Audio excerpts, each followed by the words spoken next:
સૌપ્રથમ આપણે ગોળ મૂકી દીધો છે ગરમ થવા, પછી એમાં આપણે ઘી નાખીશું.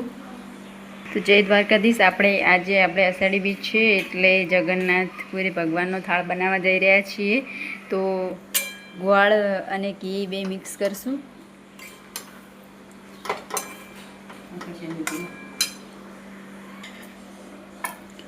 તો આપણે હલાવતા જ રહીશું.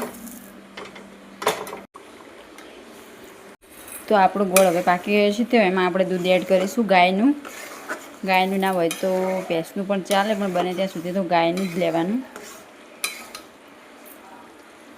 આનાથી માતર મસ્ત પોચી અને સોફ્ટ બને છે. જો તમે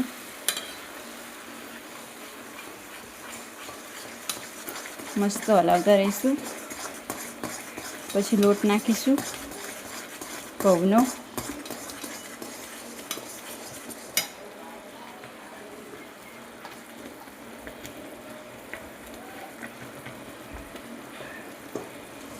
મસ્ત આ રીતે સરસ હલાવી દેવાનું છે ધીમી ફ્લેમ ઉપર ગેસની.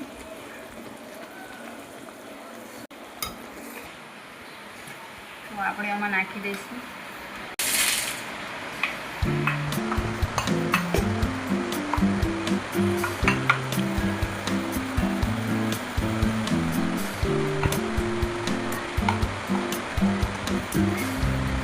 આપણે આને ચીરા પાડી દઈશું. જો મેં સરસ કાચી પાડી દીધી છે. અને